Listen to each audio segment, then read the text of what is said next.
Fuck, there's cop cars everywhere. We're in Atlanta, where over the last 6 months, over 40 activists have been arrested and charged with domestic terrorism while protesting the development of a large police training facility here in the woods. In 2021, activists descended on the site of a newly announced police training facility they argued would destroy a critical city forest. The protests were initially peaceful, but soon grew confrontational. Police identified protesters in the encampment as domestic terrorist suspects and extremely violent.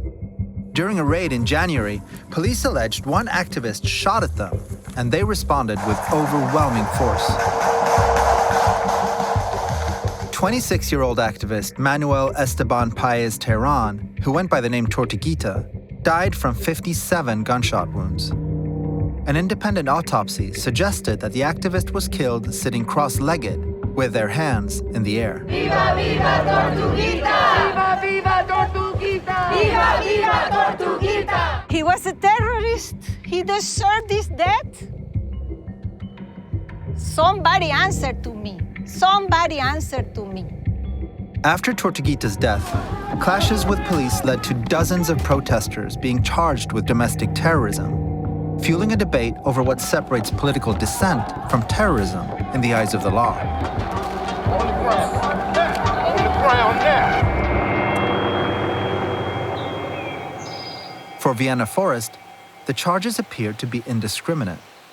At that time, they were just grabbing anyone they could and charged us all with the same thing. What is it that they're alleging that you did? They are alleging I threw fireworks and rocks at EMS workers at the fire station, as well as threw a heavy object at a moving police cruiser, causing visible damage. When I first got arrested, I was just like, there's no fucking way, this has to be a joke. I was just... You were expecting trespassing, and then it said Yeah. terrorism. What has your attorney been telling you about what you're facing? It's a lot to take in, because if you look at all my charges, max sentencing, I'm looking at most 60 years in prison. 60 years. 60 years. We've never harmed anyone. We've never killed anyone. They're accusing us of violence against property. In 2017, Georgia expanded its domestic terrorism law after the Dillon Roof shooting in neighboring South Carolina. This resulted in one of the broadest statutes of its kind in the country. Now, anyone can be considered a terrorist for the destruction of critical infrastructure during a protest, which can include anything from the national power grid to a bulldozer used by the government. These terrorism charges enhance sentences and can come with up to 35 years in prison. We're on our way to talk to the district attorney of DeKalb County. Now, if Vienna and the other forest protesters do get indicted on charges of domestic terrorism, it'll be the DA's job to convince a jury that they deserve as much as 35 years in prison for what they've done. This law has been criticized by several civil rights organizations throughout the country who are concerned that it can limit First Amendment rights and it can have a chilling effect on activism and protests. What would you say to that? We're not talking about people holding signs. We're talking about potentially people throwing incendiary devices, rocks, setting things on fire. There's a huge distinction between those two. Do you have to actually cause harm? I'm just trying to figure out where this line that delineates where something crosses over into terrorism. It's not just about an event and people. It's about, is this felonious act aimed specifically to cause economic loss or destroy a government facility or critical infrastructure? And we're seeing that happen in various places over the country. But this law wasn't intended to address property damage. What it was designed to do is combat ideologically motivated violence, which is on the rise in the US, especially from the far right. A shooter opened fire at a mall in Allen, Texas. At least 8 to 10 people are dead in a shooting at a Pittsburgh synagogue. The suspect allegedly posted a 180-page manifesto online filled with white supremacist ideology. More and more states are now coming up with their own terrorism statutes. 25 states and DC now have domestic terrorism laws. But the ACLU is sounding the alarm about potential government overreach in the use of these statutes.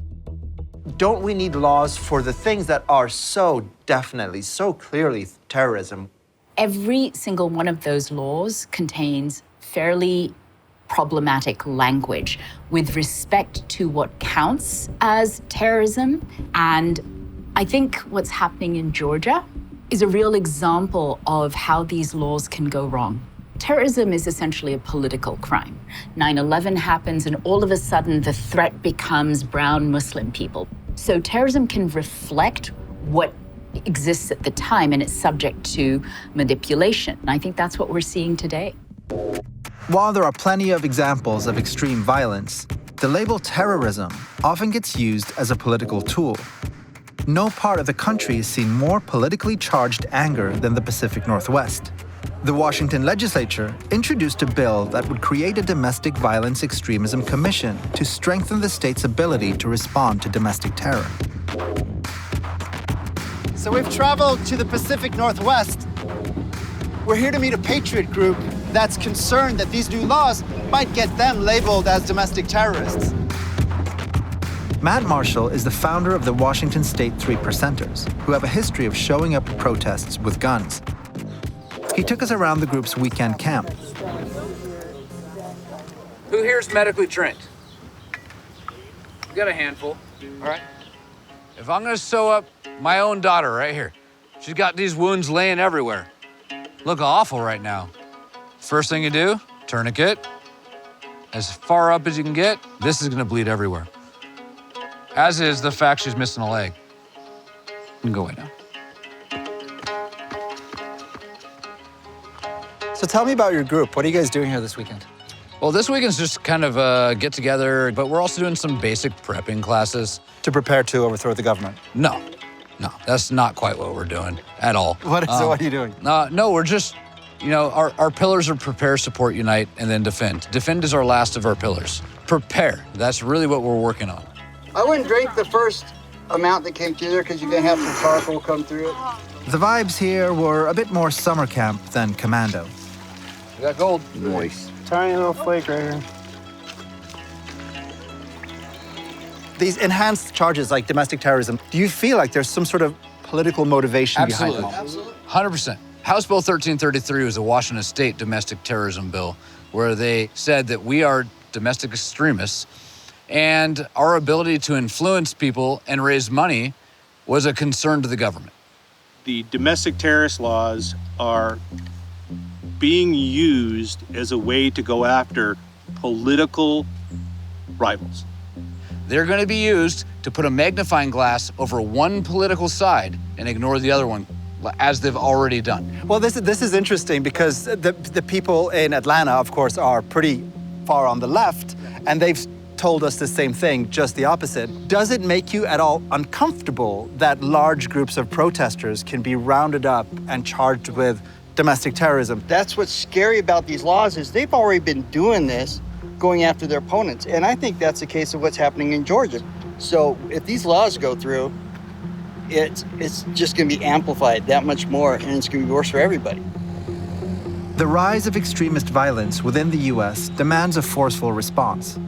But when we use the word terrorist about ideological or political opponents, the impact is profound, and the environmental movement around Cop City is feeling the weight of that.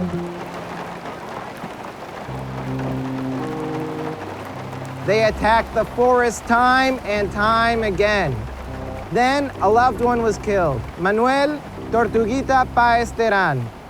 We've occupied, called in and marched, wrote letters and shouted in the streets. No Cop City here and anywhere.